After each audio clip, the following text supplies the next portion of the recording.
तर बघा आपल्या गणपती बाप्पाचं विसर्जन करायचं आहे आणि कशा पद्धतीने आम्ही विसर्जन करतो तर नक्कीच बघा। तर चला आता आमची मोठी चिरंजीव इथं विसर्जनासाठी गणपती बाप्पाला घेत आहेत। गणपती बाप्पा मोरया, पुढच्या वर्षी लवकर या। गणपती बाप्पा मोरया, पुढच्या वर्षी लवकर या। आला रे आला, गणपती आला। फुटला गणपती बाप्पा, गणपती बाप्पा मोरया, बाप्पा मोरया, पुढच्या वर्षी लवकर या। आला रे आला, गणपती आला। गणपती बाप्पा। मोरया। तर तुम्ही पाहू शकता मैत्रिणींनो, आम्ही गणपती बाप्पाला कुठं विसर्जन करणार आहे, नाही नाल्याच्या पाण्यात नाही ओढ्याच्या पाण्यात। आपल्या घरीच गणपती बाप्पाला विसर्जन करायचं आहे। आमच्या इथे मोठी गाडी जाती पण आम्हाला काही गाडीत द्यायचा नाही आहे गणपती।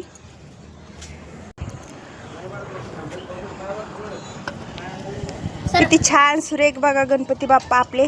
मम्मी सरक ना। तर याच्यामध्ये पाणी भरून घेतले मुलांनी आणि याच्यामध्येच आपल्या गणपती बाप्पाला विसर्जन करायचंय। ते आमचे चिरंजीव साखरेच्या प्रसादाने याच्यावर जे छोटे छोटे जीव आहेत ते जीव मी आता बाजूला काढून घेते, जेणेकरून ते पाण्यात गेले नाही पाहिजे।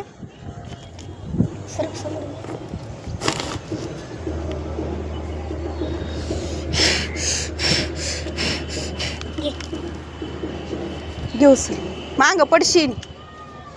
गणपती बाप्पा मोरया, मंगल मूर्ती मोरया, तीन मोरया, गणपती बाप्पा मोरया। थांब। चला आता तिसरी डुबकी लागते। गणपती बाप्पा मोरया।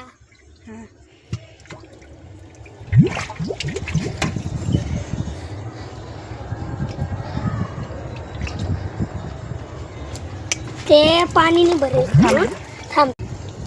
गणपती बाप्पा मोरया, गणपती बाप्पा।